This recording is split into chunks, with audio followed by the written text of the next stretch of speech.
인문예술 콘서트 오늘이라고 하는데, 오늘 지금 현재 지금을 살아가고 있는 우리가 오히려 과거에서 배우는 것들이 많다는 게 어쩌면 좀 씁쓸하기도 합니다만, 다시 한번 더듬어 보고 좋은 것을 받아들여서 한 번 더 발전시킬 수 있다면 당연히 필요한 일이겠죠.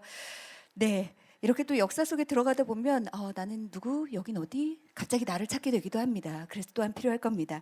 자, 이어서 이번에는 약 한 350년쯤 뒤로 한번 가볼 수 있을 것 같은데요. 조선 후기 시대에, 그리고 그 당대의 법과 도덕에 대해서 좀 얘기 나눠보고 그 시대의 과학기술에 대해서 얘기 나눠보는 시간을 갖겠습니다. 두 번째 강연을 진행해 주실 교수님은 김호 교수님이시고요. 현재 경인교육대학교 교수시고 조선 후기의 사회, 문화 현상, 그리고 당대 법과 도덕에 대해서 정말 깊이 연구해 오고 계십니다.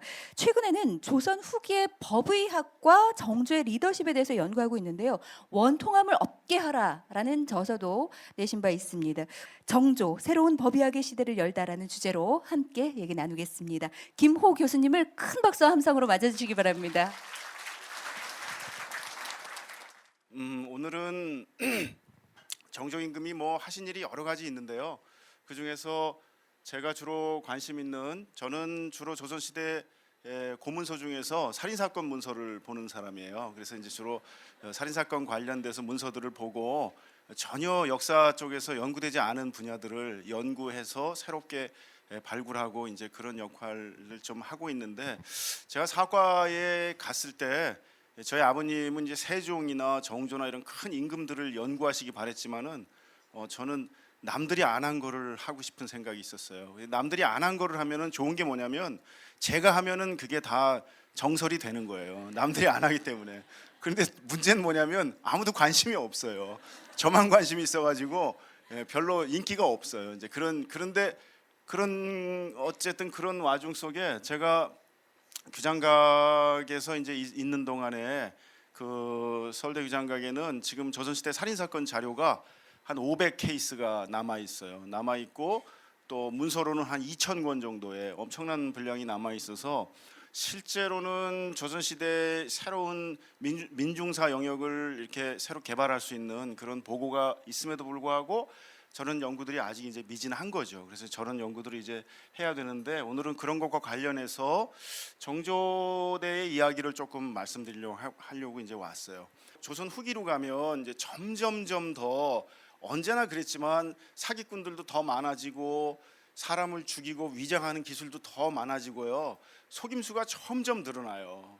정조가 제일로 고심했던 것 중에 하나가, 성리학이라는 건 뭐냐면요, 사람 본바탕에는 도덕적인 본성이 있어가지고 그걸 잘 닦으면 사람이 아주 순선한 사람으로, 선한 사람으로 거듭남다는 거였거든요. 그게 이제 조선의 철학이자 가르침의 기초인데, 이런 현상을 보고서 이거 큰일 났구나, 조선이 이거 정말 악한 사람들이 자꾸 늘어나고 있구나. 그런데 현상적으로는 그런 악당들이 늘어나고 있는 거예요. 그러면 사람을 죽이고 어떤 일이 벌어지냐면 위장하는 기술이 굉장히 뛰어나져요. 조선 후기로 가면 갈수록 사람을 목졸라 죽인 다음에 그거를 자살한 것처럼 위장한 기술들이 많이 조선 전기보다 늘어요. 그래서 그런 것들을 처벌하려면 어떻게 되냐면, 사법 정의를 이루려면 어떻게 되냐면 훨씬 더 과학적으로 그런 걸 수사할 수 있는 능력을 기르지 않으면 안 돼요. 그래서 조선 전기에 중국에서 무언록이라는 책을 수입을 했지만 18세기에 오면서 그 무언록이 증수무언록이라고, 증수라는 건 업그레이드라는 뜻인데 업그레이드가 되는데, 이 업그레이드 되는 내용의 상당수가 바로 그런 위장 기술을 밝혀내는 거예요.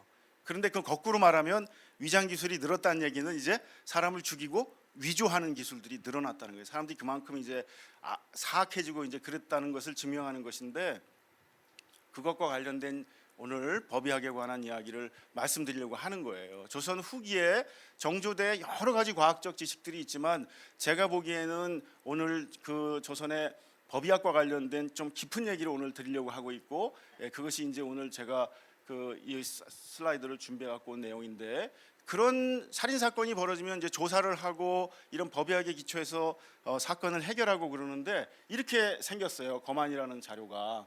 이게 검시 보고서란 뜻이에요. 이렇게 한문으로 다 돼 있지만은 저 한문으로 쭉 돼 있는 게, 저게 순전히 그 고급 한문으로 돼 있는 게 아니라 콩글리시로 돼 있어요. 글자는 한문을 쓰는데 어수는 한글로 돼 있어요. 그래서 이거를 중국 사람들은 못 읽어요.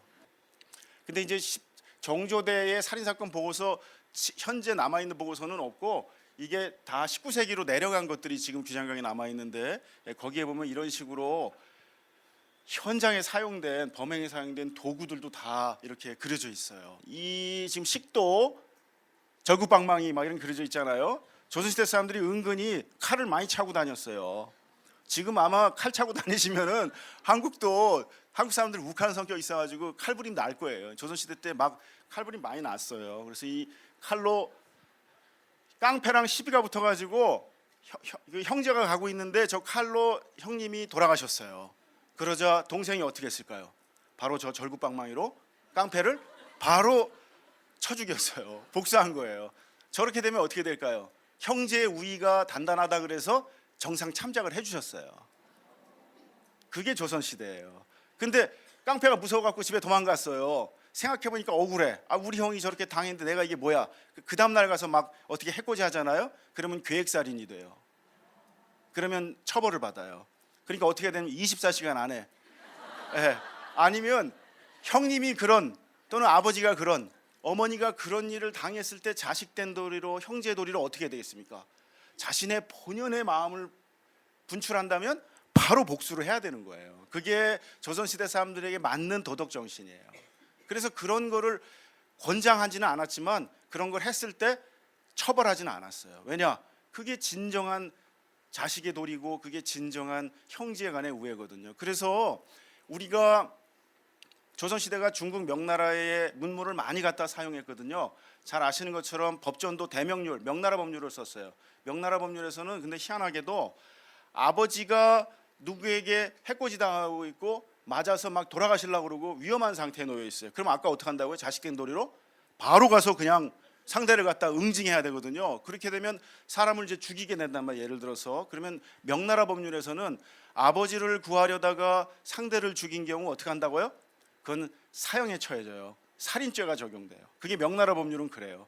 근데 조선 법률은 어떻게 됐냐면요. 아버지를 구하다가 사람을 죽인 사람을 그런 효자를 어떻게 사형을 시키냐. 그건 명나라 법이 잘못된 거다. 그래서 조선에서 어떻게 하냐면 장을 치고 유배만 보내요. 그게 조선의 법이에요. 조선의 법은 훨씬 더 뭘 강조한다고요? 부자 간의 효, 형제 간의 우애를 훨씬 강조해요. 그런데 조선 정조임금은 어떻게 하냐면요. 아버지를 구하다가 상대를 죽인 사람을 정조임금은 야, 그런 훌륭한 효자를 갖다가 매를 때리고 유배를 보내? 그건 아니 될 말씀이야. 내가 생각한 그냥 매만 때려라. 매만 때려갖고 내보내라. 그래서 정조임금은 매만 때려서 내보냈어요. 유배까지도 안 갔어요. 그러면 어떻게 보면 어떤 의미에서는 법을 좀 구부린 거예요. 법을 안 지킨 거예요. 그래서 명나라 법에 비하면 이미 조선의 법이 상당히 많이 후퇴한 거거든요. 도덕적인 감성이 많이 들어가 있는 거거든요. 법을 많이 구부려가지고. 그런데 정조임금께서는 이렇게 훌륭한 의리 있고 효가 있고 이런 사람을 처벌하면 안 된다. 왜 이런 얘기를 자꾸 하냐면 오늘날 사회와 비슷하게 조선 후기에도 불의를 보고 분노하지 않는 사람들이 너무 많아졌던 거예요. 이기심이 증폭되고 사회의 정의가 사라지고 그래서 불의를 보고도 움직이지 않는 거예요. 왜? 다 자기의 이익만을 생각해서 움직이지 않는 것을 정조임금이 어떻게 하냐면 불의를 보고 의리의 마음을 일으키는 사람에게 내가 상을 주겠노라. 그래서 그걸 자꾸 권장하셔요. 권장하니까 어떤 면이 벌어지냐면 도덕적인 감수성은 매우 높아지는데 사실은 폭력이 난무하게 되는 거예요. 그래서 정조임금 때 어떤 의미에서는 정조의 정치기획이라는 게 도덕적 감수성을 부추기는 반면에 불법적인 폭력들이 난무할 가능성이 굉장히 위태로워졌어요. 그거를 많은 사람들이 느꼈어요. 정조임금께서 그렇게 하는 거는 상당히 위태로울 수도 있다. 그래서 그걸 조금 차분하게 그걸 조금 누르시면 좋겠다. 그냥 법에 있는 것만 하셨으면 좋겠다라고 다산 선생이 계속 얘기했던 거예요. 다산의 흥음시서라는 책은 정조의 그 약간 오버해서 사람들에게 분노하라고 이렇게 얘기했던 그 부분을 조금만 낮춰주시면 좋겠다라고 정조한테 얘기했지만 정조는 안 들으셨죠. 나는 내 갈 길을 갈 거다. 이게 정조 스타일이었고 다산 정약용 선생님께서는 그게 조금 위태로워 보였던 거죠. 그래서 이런 살인 사건 처리할 때 정조임금하고 다산 선생하고 합치된 건 뭐냐면 과학적인 수사를 해서 법의 정의를 실현하는 거는 둘 다 오케이. 그런데 마지막 최종 판결에서 우리 정조임금께서 조금 오버하시는 것 같아.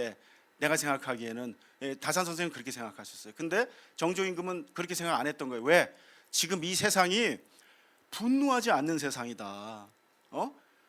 나쁜 걸 보고도 분노하지 않고, 또 남편이 사랑했다면 남편을 보고 저 사랑의 마음을 표현해서 뭐 죽을 수도 있고, 아내가 죽을 수도 있고, 또 거꾸로 아내가 위태롭다면 남편이 자기의 목숨을 바칠 수도 있고, 이런 아름다운 세상이 돼야 되는데 자기가 보기엔 부족하다고 본 거예요. 그래서 이제 그거를 자꾸 권장하는 방법으로 가다 보니까 그게 이제 문제가 되긴 했는데, 그러나 적어도 정조와 정약용 선생은 이런 과학적인 수사를 통해서 법의 정의를 구현하라는 데서는 두 분이 동일한 생각을 갖고 계셨어요.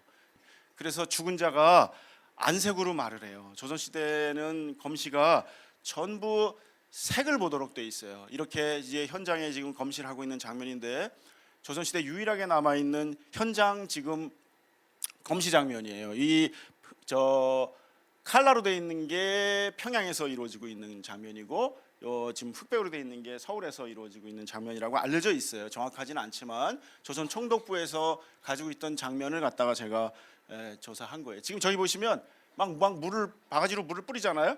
저 물이 무슨 물인 것 같으셔요? 저거 맹물을 뿌려갖고 시신이 안 닦여요. 저 물이 뭔가 세척이 되는 물이에요. 저거를 조각자라는 열매가 있는데 등나무 같이 생겼어요. 지금도 한약방에 가면 파는데요.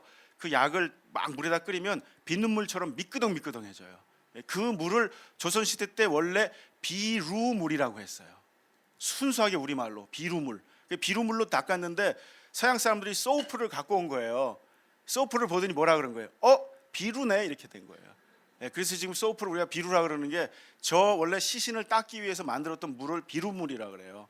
그래서 이제 저걸로 닦아서 시신을 이렇게 하고 그렇습니다. 그래서 이 과학검시의 한 가지 사례만 제가 보여드리려고 갖고 왔어요. 여기 보시면 살인 흉도, 일구남변, 수용 탄소홍, 이 고초세지, 혈적 자현, 이렇게 돼 있어요. 살인한 칼이 오래되어서 분별하기 어려워요.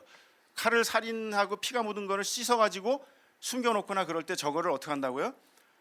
아주 산성이 강한 초로 저거를 칼을 닦으면 거기 단백질이랑 반응을 해가지고 피 자국이 나타난다고 하는 그런 기술들을 이제 사용해가지고 조선시대 아까 말씀드린 것처럼 속이려고 하는 여러 가지 위조 기술들을 밝혀내는, 저런 기술이 조선기 가면 상당히 많이 발전을 해요. 그래서 이제 저런 거를 정조임금께서 권장했던 기술 중에 하나로 말씀드리는 거예요.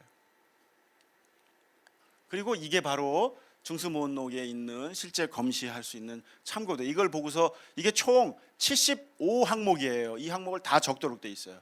여기 지금 제가 잠깐 몇 개 갖고 왔는데, 눈썹, 뭐 귓구무, 귓구멍, 여기 다 이런 식으로 귓방울, 이런 식으로 다 써. 어깨, 이게 다 써 있잖아요. 이렇게 다 한글로 다 써 있어요. 왜 이걸 한글로 썼을까요?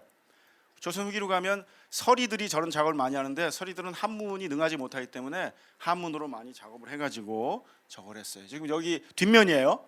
뒷면도 확대한 거 보시면 항문이, 볼기, 여기 지금 뭐라고 써 있습니까? 오곰, 우리가 오금이 저린다 그러잖아요. 여기 오곰, 여기 지금 보시면 뭐라고 써 있습니까? 복숭아뼈, 복숭아뼈라고 써 있잖아요. 이제 복숭아뼈라고 써 있어요. 지금 이런 게 옛날에도 복숭아뼈고 지금도 복숭아뼈죠. 이제 그래서 복숭아뼈라고 지금 돼 있고, 발 뒤쪽 뭐 이런 식으로 해서 요 항목들을 다 적게 돼 있어요. 요런 식으로 아주 자세하게 돼 있어서 지금 저 법의학 책은 한중일 삼국을 통틀어서 조선께 제일로 섬세해요. 중국 거는 양은 굉장히 많은데 디테일한 거는 조선 걸 못 따라가요. 일본 것도 사실은 조선에서 수입해서 와서 일본이 만든 거라서 메이지 이후에는 이제 일본 책들이 더 좋아지지만 조선 것들이 그런 면에서는 상당히 우수한 데가 있어요. 이거는 서울 역사박물관에 있는 검시 보고서예요. 1802년 전후에 전라도 곡성인가 제가 지금 정확하게 기억이 안 나는데 전라도 지역의 문서를 갖다가 제가 지금 해온 거예요. 보시면 두루마리로 돼 있어요. 두루마리 돼 있고 도장을 찍어가지고 살인 사건을 다 문서로 남기도록 돼 있어요. 이런 문서의 기록을 가지고서 수사를 하게 돼 있어요. 그리고 사건 관련자들을 잡으다가 진술을 받는 거죠. 진술을 받음으로써 이제 범죄의 원인들을 다 밝혀내는데 제가 아까 이제 여기서 그 말씀드리려고 하는 게 정조 임금이 당신의 시대를 어떻게 보고 있었냐면 아까 말씀드린 건 사기술은 점점 늘어나고 사람들의 삿된 마음은 점점 늘어나고 사람들의 정의로운 마음은 점점 사라지고 있고 그래서 주자학 세계를 만들려고 생각한 정조 임금의 입장에서는 주자학이란 건 뭐냐면 누구나 태어나면서 받고 있는 맹자님 말씀하시는 인간의 선한 본성을 잘 발휘해서 아름다운 세상을 만들어야 되는데 점점점 이기적인 사람은 많이 늘어나고 사악한 사람은 늘어나고 정의롭고 또 분노할 줄 아는 사람들은 자꾸 줄어드는 이 세상에 법도 사법 정의를 위해서 매우 중요하지만 도덕적인 감수성을 더 많이 키워서 도덕적 감수성이 지나치게 커지면서 자신의 주먹이 정의롭다고 생각하는 사람들이 늘어난 거예요. 막 분노하면서 주먹을 휘두르면서 나의 분노는 정의롭다 이렇게 하는 현상들이 자꾸 늘어나니까 다산 정약용 선생은 어떻게 판단하셨냐면 정조 임금께서 이 시대에 정의로운 주먹과 불의를 보고 분노할 줄 아는 사람들을 키우시는 건 좋은데 그것을 잘 균형 있게 어느 정도 중용을 잘 지키시는 게 중요한 것 같다. 이제 그런 의미의 상소문을 올리고 싶었던 거예요. 그런데 정조 임금이 돌아가시고 나서 이 양반이 유배를 갔잖아요. 유배를 가서 흠음시설을 쓰셨을 때는 정조 임금의 그 다음 왕인 순조 임금에게 자신의 글을 올려서 정조 임금에게 자기가 꼭 하고 싶었던 말, 정조의 정치가 분노할 줄 아는 사람들을 만드는 건 좋은데 지나치게 분노하면서 정의를 가장한 폭력을 쓰는 사람들은 억제하는 게 중요하다라고 하는 얘기를 드리고 싶었던 거예요. 정조 임금이 제일로 강조했던 건 뭐냐면 상식적 수준에서 불의한 일이 보여지고 비법적인 일이 벌어지고 불법적인 일이 벌어졌을 때 분노하지 않는다면 그건 사람이 아니다. 사람이라고 한다면 당연히 분노할 줄 알아야 된다라고 하는 것을 열심히 가르치셨어요. 정조 임금 평생의 강조는 그거예요. 그래서 그게 정의로운 세상이 만들어질 수 있도록 요청한 거죠. 많은 사람들에게. 그런데 그런 와중에 약간의 오바가 있고 약간의 불법적 폭력이 있더라도 나는 그걸 감내하겠다. 왜? 요즘 세상이 너무나 그런 면에서 싸늘하니까 나는 그거를 조금 더 이렇게 좀 부추기고 싶다. 이런 게 정조 임금의 생각이었고 다산 선생은 정조의 그런 뜻을 충분히 받아들이면서도 균형을 좀 잘 잡는 방향으로 갔으면 좋겠다 하는 게 다산 선생의 생각이에요. 오늘 이 정도로 제가 정조시대 이야기를 말씀드리고 정조의 깊은 뜻이 어디 있는지 그런 걸 좀 잘 생각하시면서 들어가셨으면 좋겠습니다. 고맙습니다.